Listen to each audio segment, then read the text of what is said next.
What's going on, everyone? So we are inching closer and closer to the NBA trade deadline. So far, nothing's happened, right? It's been really boring. We're all constantly refreshing our phones. Every time we get an alert, it's like, oh, is this it? Is this the alert? And nothing. We are just right around the corner from the day, though, and we are getting a ton of news and updates about this target, that target. But one of the big targets is Dejounte Murray. And Sam Amick of The Athletic said, Amick reported the Hawks have displayed a clear disinterest in landing D'Angelo Russell.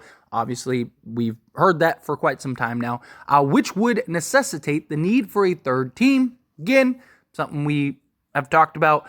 To that end, the Nets have been routinely highlighted as a prospective suitor. Now, the reason I wanted to talk about this, because many of you might be thinking, hey, this isn't new, right? We knew the Nets are a team that's interested, but the key word here is routinely highlighted as a prospective suitor. To me, the highlighted part is that there's still ongoing negotiations. They're still talking. They're trying to figure stuff out.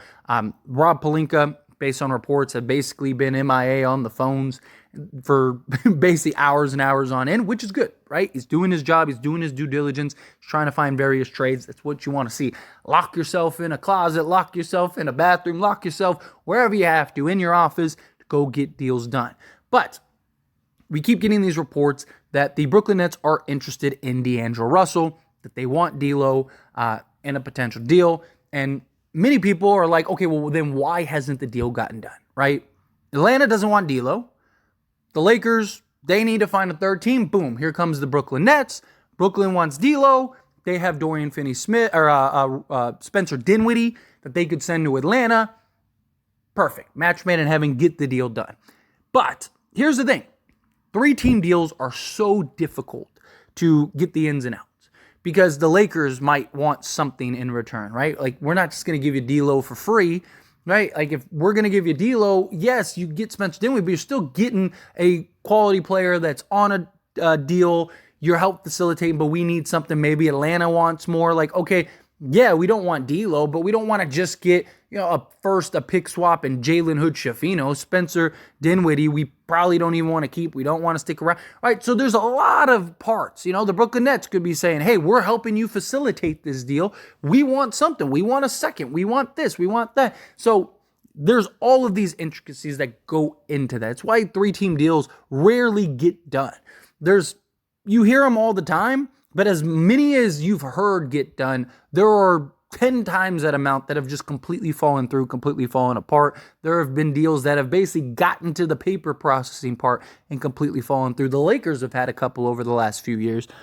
One that really stands out was a Talen Horton-Tucker trade with Toronto, because Toronto really wanted THT. It was the Knicks that they would have gotten something, I believe, is Cam Reddish, and they were even trying to work out getting some pieces from the Toronto Raptors. Gary Trent Jr. was a name that was thrown out, and it ended up falling through. They're very hard to get through, very hard to figure out. Obviously, the Lakers could get Dejounte Murray. That would be massive. But the Lakers also want to make sure that they have enough assets to go and get potentially other pieces, right? You have a Jared Vanderbilt who is out 3 to 4 weeks minimum. Just because he's going to be reevaluated in 3 to 4 weeks doesn't mean that he's actually going to return in that time. For all we know, he won't return until we get to the postseason, right? It's still not we're not completely out of the clear of him missing the entire season, period, right? We'll see how his rehab goes, how his, just healing process continues to unfold. So Lakers are going to need to be looking at other things. They want to get off of Gabe Vincent's contract, which that's probably going to cost an asset. I know many people are like, why? Like, what's the point? Like, keep Gabe Vincent. There's a couple things. One, Gabe Vincent doesn't even play, right? If anyone would know his health status better than anybody, it's the Lakers, right? The Lakers know what is going on. And if there's concerns of like, hey, even if we get him and he's back, it's going to take him time, right? If we get some piece now or maybe get off some salary, then we can look into the buyout market. We'd have more money to sign maybe 2 impact guys, 3 impact guys, something like that. When we get into the offseason, right, if we have Dejounte Murray, we can go get that other piece on a full mid-level exception or something, right? It just gives the Lakers more flexibility financially to get other pieces, not only now, but in the offseason, right? Think of a guy like a Miles Bridges. If the Lakers are going to trade for Miles Bridges, you'd want to get off of Gabe Vincent because You could trade for Miles Bridges, and then you're going to lose him in free agency because you're not going to have any money to sign him. But if you can get off of Gabe Vincent's contract, now you can give him like $13 million. If LeBron takes some money off, maybe you can get him for some more, right? There's all kinds of different variables that could go on. And also, it's very possible that they're working out the little ins and outs of players, right? Like, yes, the Atlanta Hawks, let's say they are like, okay, give us, the pick swap, Spencer Dinwiddie, and Jalen Hood-Schifino. Or maybe it turns out to be Maxwell Lewis or whatever, right? Say it's something to where it's like, okay, we'll trade you Dejounte Murray, right? But then from the Brooklyn Nets side, okay, yeah, you're getting D'Lo, but what else can we get?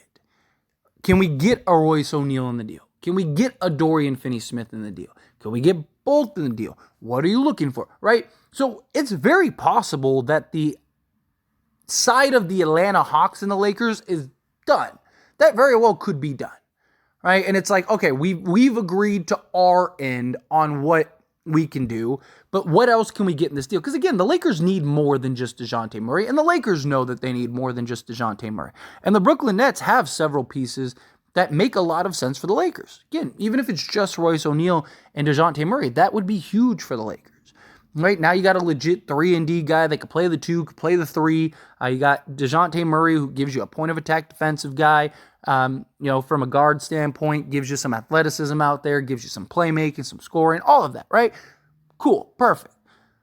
But that is a process in and of itself, and they're going back and forth. And Brooklyn's saying, well, okay, well, we want this or we want that, and Lakers are over here going, well, that would mess up our deal to get Dejounte Murray. We can't do that. And now you got this back and forth that takes time. I would love for the Lakers to just be able to call up all 3 teams and have them on a conference call and be like, all right, here, look, this is what we're going to do. We're going to send you Rui and D'Lo. You're going to send us Dorian Finney-Smith, Royce O'Neal, and Atlanta, you're going to send us, Dejounte Murray, and we're going to send you the picks, and blah, blah, blah, and deal's done. Thank you. Have a good one. We all want that. We all wish that happened, right? But unfortunately, it doesn't work like that. You got to figure out and match salaries. The Lakers are hard capped, so they have to match it to a T. They want to clear off some extra salaries so they can go get other pieces, other moves, the buyout market, right? They're thinking about how can we structure the best team possible at this trade deadline, but also maintain flexibility in case things don't work out, or we need to add another piece in the offseason, or we need to do other things, or there is a significant piece that's in the buyout market. You never know who's going to be bought out until you get to the point where they get bought out, right? Every year there's that guy that just ran, wow, didn't see that coming. I mean, the Lakers, Andre Drummond, right, a couple years ago. I mean, he was a max player and ends up getting bought out and goes to the Lakers. And no one thought that was going to happen. I mean, there were little murmurs and stuff as we got closer to the buyout market, but no one really thought that was going to happen. Why would Detroit do that? And guess what? They did. So there very well could be a piece that ends up getting bought out that the Lakers go, okay, cool. Right? The Lakers may be working on other deals right now that recoup things that may be of interest to the Atlanta Hawks or the Brooklyn Nets. Right? Maybe they're working on a 4th team. There's just so much going on behind the scenes. That's the point. And from a fan perspective, it's frustrating because we're impatient. We want to get done. It's like, come on, let's do this. Let's get it over with. Let's get the trade. We're all waiting for the notifications. I get it. But again, everything is a process. Everything takes time. The Lakers are trying, Rob Pelinka specifically, is trying not to get fleeced, trying to get the best deal possible, trying to get the most bang for his buck. And we saw him do it last year. Right? We were all frustrated. We were all anxiously waiting.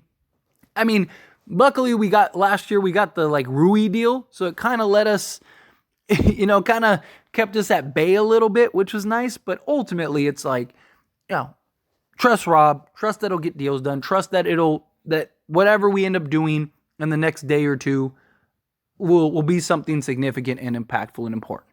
If nothing happens, then it's probably because nothing's there.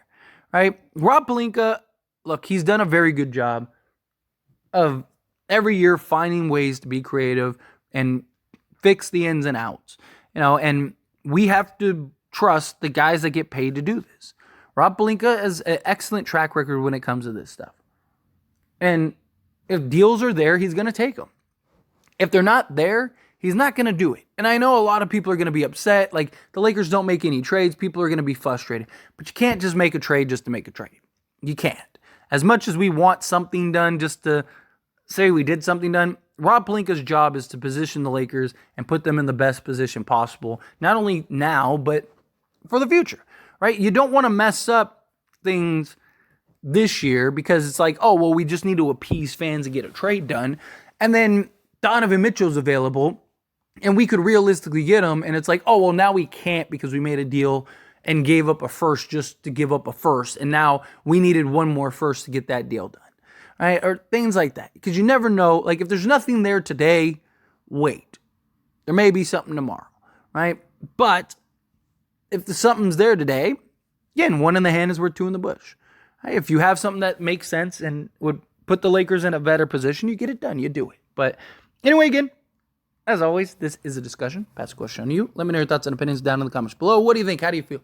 Do you trust Rob? Do you think, yeah, he'll get something done? It'll be okay. We got this. Do you think, no, nothing's going to get done? Do you think it'll be Dejounte Murray? Do you think it'll be somebody else? Again, whatever you think, however you feel, I'd love to hear it. So let me know down in the comments below. That being said, if you haven't liked this video, hit that like button. Helps me out a lot. Lets me know you enjoy these types of videos, and I truly appreciate it. If you're not subscribed to the channel, hit that subscribe button. Turn on the bell notifications. Appreciate y'all. See you in the next one. Thank you.